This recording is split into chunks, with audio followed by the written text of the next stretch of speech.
programa O Equilíbrio do Universo, com Devaji Suede. A apresentação, André Dias. Entrevista. As máximas da Polissofia.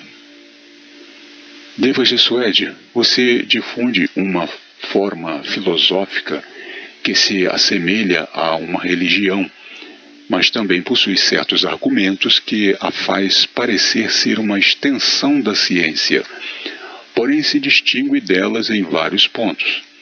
Para que fique claro, defina a sua forma filosófica de pensar. O que é a polissofia?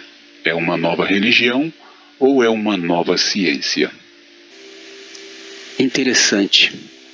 Façamos uma reflexão sobre isso. Uma religião tem no mínimo um Deus e uma forma de culto a ele. Se a polissofia fosse considerada uma religião, a ciência também seria. Na realidade, todo o sistema de ensino seria, e nesses casos ainda seriam religiões politeístas, pois tanto uma quanto a outra, uma como a outra, dão explicações sobre vários deuses e ainda detalhes sobre seus cultos, sua doutrina, seus feitos à humanidade e etc. Bom, por outro lado, poder-se-ia dizer que a polissofia é também uma ciência, pois tem certos conceitos que se assemelham a teorias, faz cálculos, experimentos e previsões futuristas. Na realidade, a polissofia é o que seu nome diz. Muitas formas de conhecimentos, que são tantos os empíricos como os místicos, deixando de lado uma posição inclinada a uma ou a outra forma de conceituar, mas considerando todas as hipóteses para se chegar a um denominador comum. Desta forma se assemelha à física quântica ou a uma religião politeísta. Indo mais a fundo no conhecer os fundamentos da polissofia, diga em que ela se baseia. A polissofia é uma nova forma filosófica de conhecer o funcionamento das coisas no universo. Então eu vejo como fundamental no entendimento do funcionamento do universo essas três máximas. 1. As leis da matéria base, sendo essa a primordial para se entender como se processa as demais, pois tudo está embasado nessas leis, que, como são matemáticas, podem ser deduzidas por puros cálculos. Como explico no livro Polissofia 1 e no livro A Origem de Tudo 1 de 2020. Simplificadamente digo que as matérias bases, que tenho chamado de princípios inteligentes, possuem duas funções, suas duas fraquíssimas polaridades magnéticas positivas e inversas. Quando as primeiras matérias bases surgiram, elas davam um empurrão numa outra que surgira anteriormente, dando um impulso na outra que percorria todo o ambiente delas, que estava em um estágio anterior da matéria. Depois de um tempo, começavam a se agrupar formando conjuntos, formando lados de múltiplos níveis de polaridades positivas e inversas. Com as experiências dos conjuntos formados, um com os outros, foram formando suas leis básicas, que em cada novo estágio foram se aprimorando até que gerou um ambiente onde surgiu a vida do humano, tendo aperfeiçoado as mesmas leis de acordo com esse ambiente. 2. A reencarnação. A vida se renova, pois baseando-se nas leis que foram formadas pelos primeiros seres que surgiram, os princípios inteligentes que, por suas experiências, formaram o que tenho chamado de as leis da matéria base, pois foram elas que começaram a se definir desde o primeiro momento. É como se cada passo dado ficasse registrado neles, e depois, como cada conjunto que foi se formando teriam que interagir com outras matérias, eles buscavam dentro de si um direcionamento, como se buscassem saber como interagir com as matérias à sua volta. E isso forçou a formação pela necessidade de um conjunto que gravasse as informações das interações dentro de si. Então, sempre que tinha uma nova interação, buscava dentro de si, comparando o outro conjunto com a informação que detinha.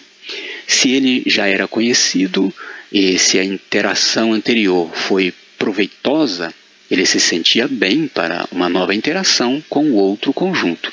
Mas se a interação anterior foi problemática, ele se afastava. Os conjuntos, os seres em formação rudimentar, buscavam 3 coisas. 1. Se proteger. 2. Se alimentar. E 3. Se reproduzir.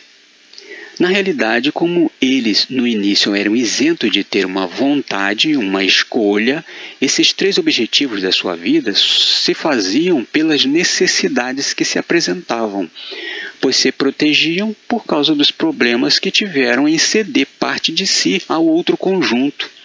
Se alimentavam porque sentiam a necessidade fisiológica e se reproduziam isento de sua vontade, sendo algo que começou a acontecer naturalmente, pois como agregavam parte outros conjuntos menores,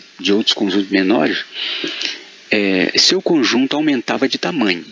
E depois suas composições começavam a querer se dividir. Depois de um tempo, aquele conjunto obtinha uma quantidade grande de funções que, como acabavam, seu conjunto se exauria, ou seja, deixava de requerer outros conjuntos, que com eles se nutria, vindo a deixar sua robustez. Deixava de executar alguma tarefa, fazendo sua composição se desmantelar, se separarem, que é o final da vida do conjunto. Então, cada conjunto se formavam pela necessidade de interagirem naquele novo ambiente que se viam inseridos. Porém, suas composições, em pedaços menores, continuavam a serem absorvidas por outros conjuntos maiores, por serem agregadas a outros conjuntos. Sendo assim, cada princípio inteligente continuava vivo, sendo apenas o conjunto em que ele estava agregado que deixava de executar as atividades pelas circunstâncias descritas acima, continuando cada um suas existências. Nesta mesma forma, pode-se perceber na alimentação que o humano faz, pois embora todas as células dos alimentos, que é um conjunto, deixam de funcionar, de executar suas tarefas como uma planta, e também seus micro-órgãos, que são as organelas, parem suas atividades, os seus componentes, seus átomos, ainda estão em plena atividade, que serão absorvidos para a formação de novas células no futuro. Bom, se a ciência diz que a vida só é conhecida ou reconhecida a partir de uma célula, poder-se-ia dizer que a vida do ser se extinguiu ali, com a separação dos outros princípios inteligentes de seu conjunto. Poder-se-ia dizer que a vida só teria uma existência, mas pela polissofia pode-se entender que o princípio inteligente é a base de todos os seres, sendo ele o ser que, desde que iniciou sua existência, foi buscando conhecimentos do que interagia à sua volta, com as interações que fazia com seus iguais, e com isso foi lhe gerando funções que ficaram neles gravadas, até que se agrupou formando conjuntos, e um imenso conjunto formado deu a ele a capacidade de pensar, de se entender como uma individualidade. 3. A justiça universal. Uma ética contida de altruísmo, empatia, igualitariedade, respeito e neutralidade. Pois só com essas características do verdadeiro significado do amor incondicional, que é doar-se ao outro, o ser poderá alcançar o ser padrão do universo. Pode-se assim entender que esse conceito filosófico é a forma final, pois nesse momento o ser entende seu surgimento, que são as leis da matéria base, Pode-se aceitá-la, pois reconhece sua eterna vida, que fez em estágios, evoluindo em ciclos de várias encarnações, agregando novas funções até onde está, de se executar, que só se pode alcançar com o atingir da intelectualidade. O ser só pode alcançar isso tudo se for inteligente, pois é consciencial, quando o ser consegue entender o propósito da existência. O animal é isento disso, mas o humano, ele tem essa capacidade, porque a inteligência é como se fosse um cálculo matemático, e de aceitar tal ideia como sua, e assim poder executá-la com neutralidade. Você diz que uma das máximas da polissofia é a reencarnação. Deu exemplos, porém, o que se conhece sobre esse assunto pelas religiões, algumas questões ficaram isentas de uma resposta prática, lógica, pois deram uma resposta ligada a Deus, porque um encarnado fica isento de saber quem foi na outra encarnação e de ter recordações das suas vidas.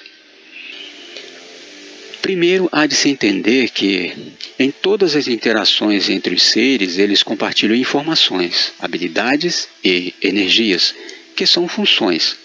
Em segundo lugar, digo que os conjuntos ou os órgãos dialogam entre si, ou seja, o compartilhamento é, por assim dizer, uma conversa entre um ser e outro, ou entre um conjunto e outro.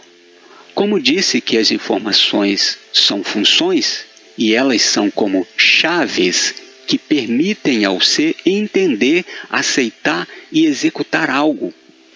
Quando a informação está sendo transmitida entre os conjuntos, cada conjunto deve saber o que está transmitindo, pois se ele tiver pouca ou informação alguma sobre o que está transmitindo ao outro que está ao seu lado, ele transmitirá aquela informação com falhas, com lacunas, que quando chegar àquele subgerente organal ou ao gerente geral do corpo, ela estará com falhas, ou poderá demorar-se muito para se completar, e assim o ser a entender, a aceitá-la como sua verdade, e assim poder executá-la. Quando o ser desce da quinta dimensão para incorporar um ser da quarta dimensão, ele rapidamente lembra de quem foi, informação, na quinta dimensão. Isso porque a distância da quinta dimensão para a quarta dimensão é muito pequena, e as composições da quarta dimensão é semelhante às da quinta dimensão, possuindo elas poucos componentes, e a informação chega mais rápido e com muitos detalhes. Mas quando o ser desce da quarta dimensão para a terceira dimensão, a distância é muito grande, pois a quantidade de componentes da terceira dimensão é imensamente maior, sendo que a composição da quarta dimensão é de menos de 1% das matérias do hemisfério material, mas a composição da terceira dimensão é de 97%, ou seja, como possui muitos intermediários para transferir a informação aos subgerentes dos órgãos, às suas instâncias, e alguns conduzirem ao gerente geral, que é o ser encarnado, a informação demora para chegar. E quando chega, vem com lacunas, vem com falhas. Novamente quebrarei o protocolo e eu te perguntarei: aonde ficam gravadas as memórias do ser encarnado? No cérebro do corpo dele. Basicamente, sim. Embora em cada órgão também ficam arquivadas informações.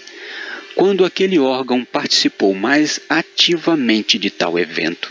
Pois bem, na experiência de uma vida, o ser guarda duas coisas: as memórias e as funções adquiridas. Se um hipotético humano deixa seu corpo físico, todas as funções agregadas em todas as suas encarnações e suas memórias do corpo ficaram gravadas naquele ego, ou seja, na alma, como alguns entendem. Ela vai para a quarta dimensão, que é o mesmo mundo dos espíritos.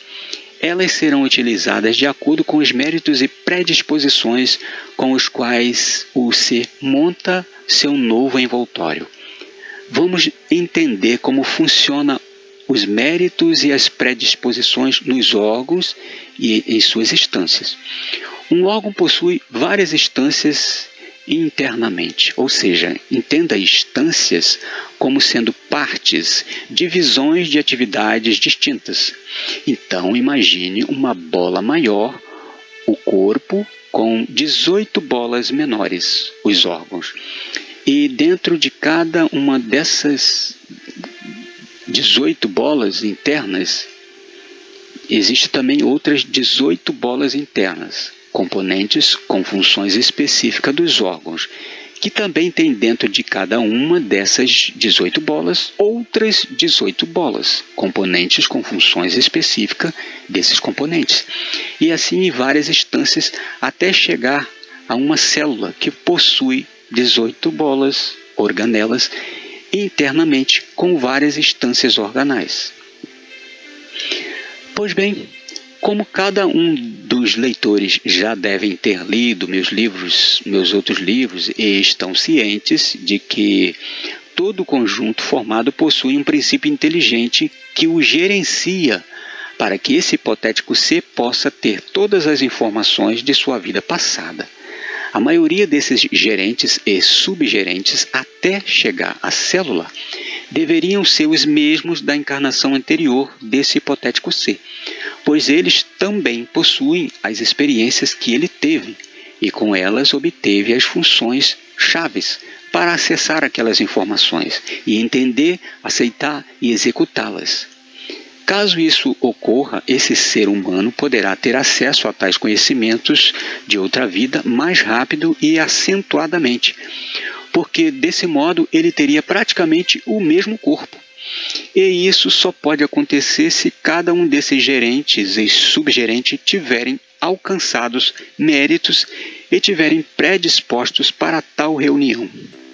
Então, quando ele encarna novamente, escolhe seus órgãos, na realidade escolhe o gerente desses órgãos e dentre eles o gerente das 18 partes do cérebro e a glândula pineal, onde ele ficará governando, gerenciando todo o corpo, sendo essa escolha de acordo com seus méritos.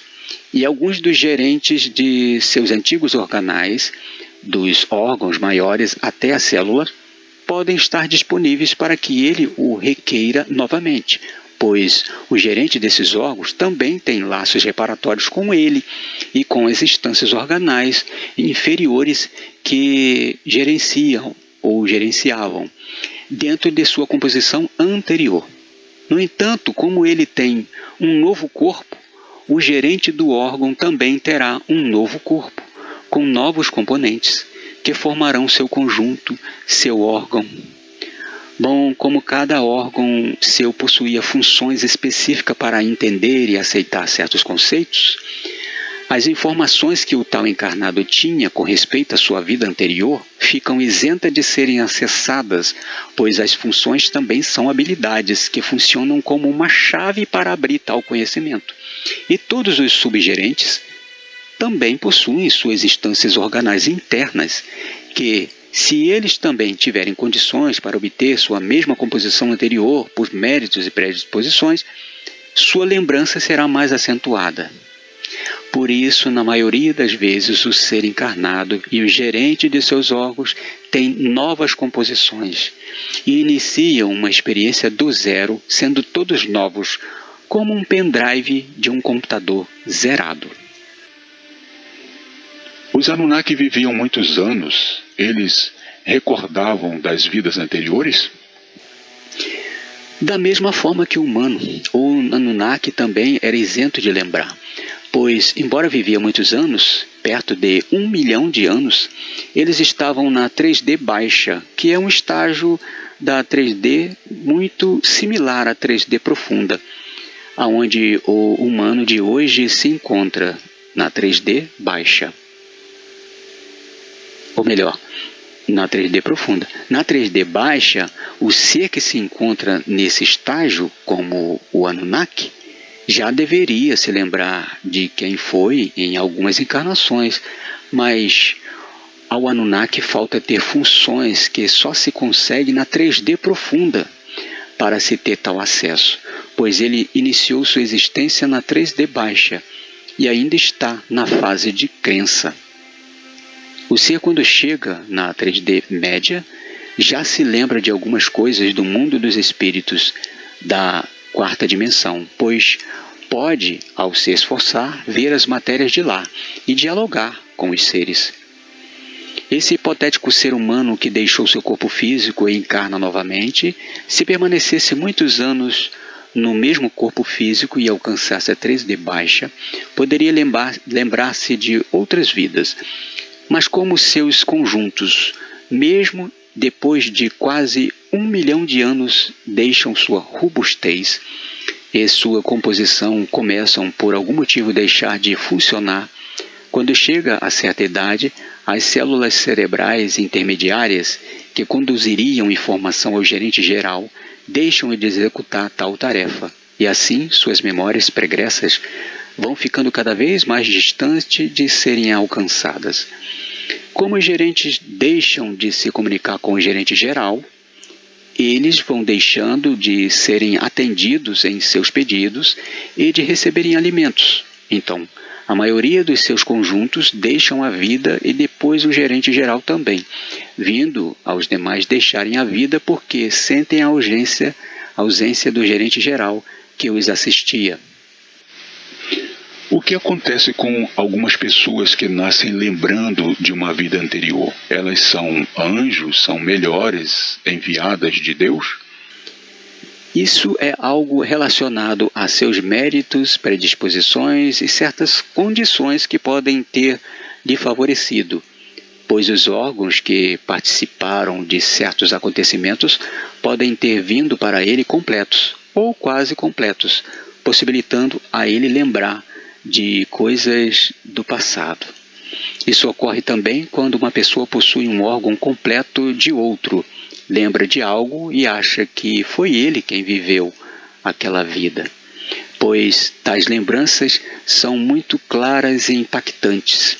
Esse tema é por demais complexo e poucos podem entendê-lo, pois o humano entende as coisas funcionando e as entende com suas éticas, com sua justiça, com sua cultura, suas crenças, suas bagagens informativas, que são sua forma de entender como funcionam as coisas.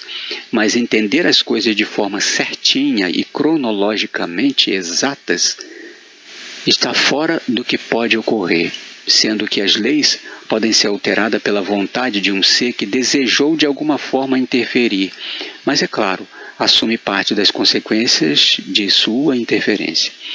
Dizer que alguém que nasceu isento de um braço foi porque ele retirou o braço de alguém numa vida anterior e agora as leis da matéria base criou uma condição para que os dois seres envolvidos se equilibrassem é plausível, mas deixa de ser uma regra, pois muitos outros motivos podem haver para que isso aconteça, inclusive uma falha causada segundos antes dele encarnar, que ficou isenta de serem previstas pelos organizadores das encarnações e por seus mentores, pois há muitas inteligências que podem ter muitos interesses naquele momento, sendo também que pode haver um acidente repentino. Isso demonstra que os seres espirituais, ou os intitulados por alguns como seres superiores, são isentos de terem um controle total dos acontecimentos e de os prever com exatidão, por causa do livre-arbítrio de cada um dos que podem ser milhões de envolvidos na vida de cada um. Dizem alguns que o amor é a solução para a vida. Você concorda com isso ou acha que as coisas se acertam com a força braçal, que com a competição bélica se chegará à paz, assim como pensavam os imperadores que, por certo período da história, pretenderam o domínio mundial? A humanidade existe há mais de 300 mil anos na superfície da Terra E em todo esse tempo, sempre existiu um que estava acima de outros. Mas com a multiplicação das pessoas depois do dilúvio universal e pelo multiplicar dos descendentes dos criadores Anunnaki, muitos pretenderam assumir tal posto, e isso causou a detonação de vários artefatos radioativos, que causou uma fumaça onde os Anunnaki a denominavam como algo próximo ao vento isento de ser benigno, que tirou várias vidas imediatamente e outras posteriormente.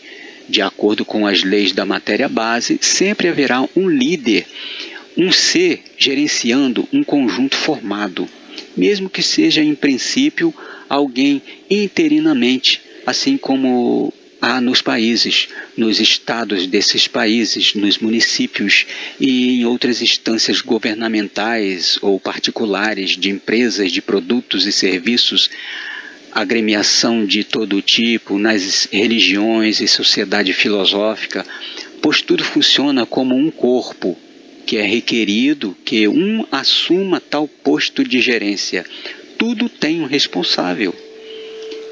Assim como eu tenho dito que o universo é um ser vivo, que tem uma mente, uma inteligência que o gerencia, que é um conjunto de princípios inteligentes que se reuniram para executarem uma ou mais atividades que se fizeram necessárias naquele ambiente formado por causa de suas 3 necessidades básicas de sobrevivência.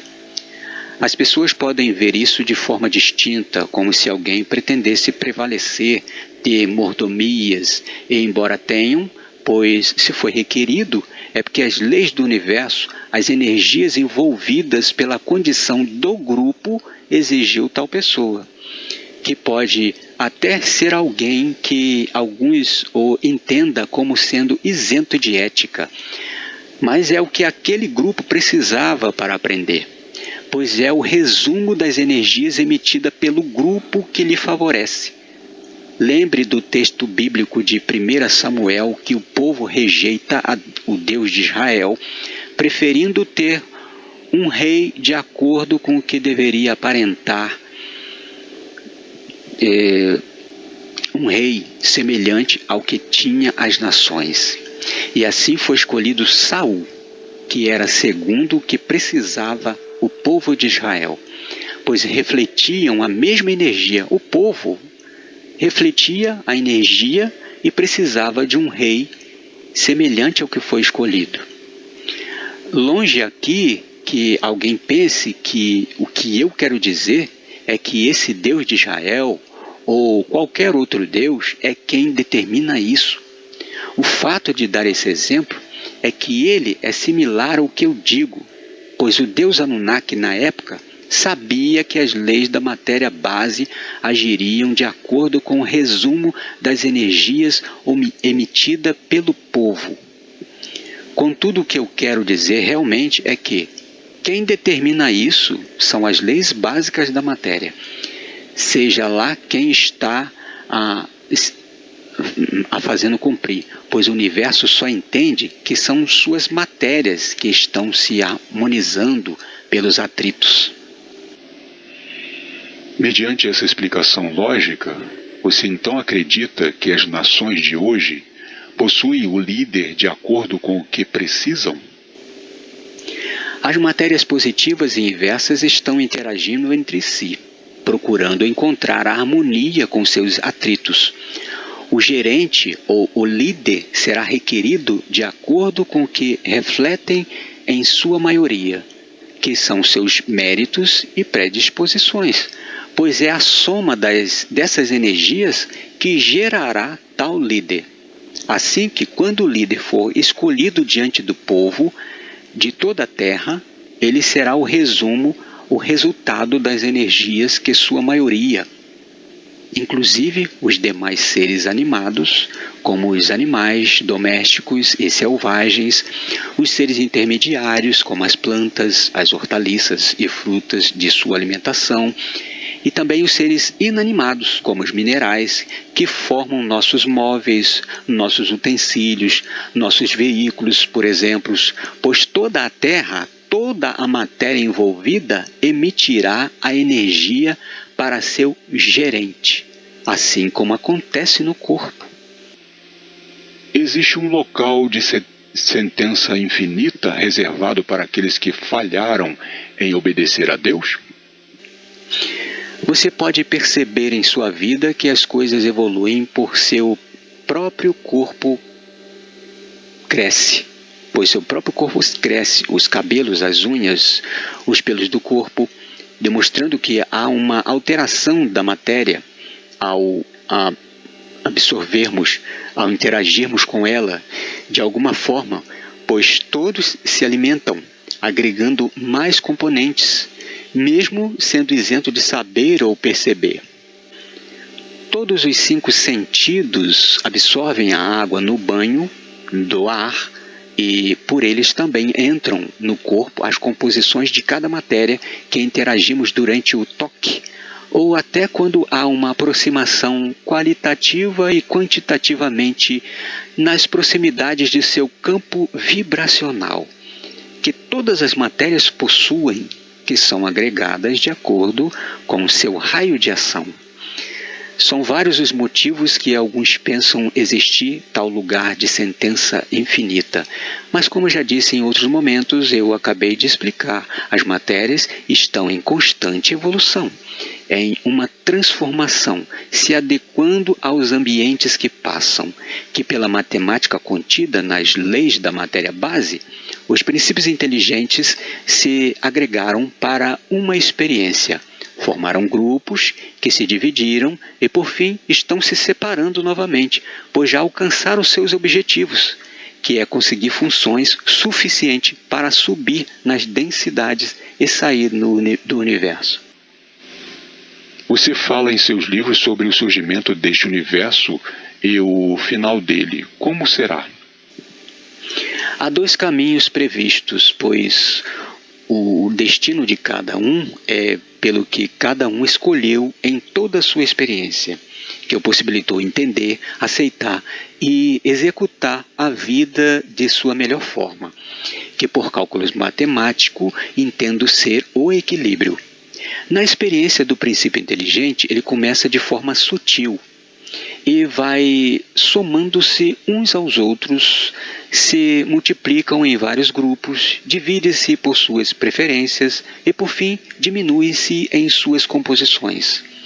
No fundo, das matérias do universo geram o ser dúbil e, ao se misturar ao ser sutil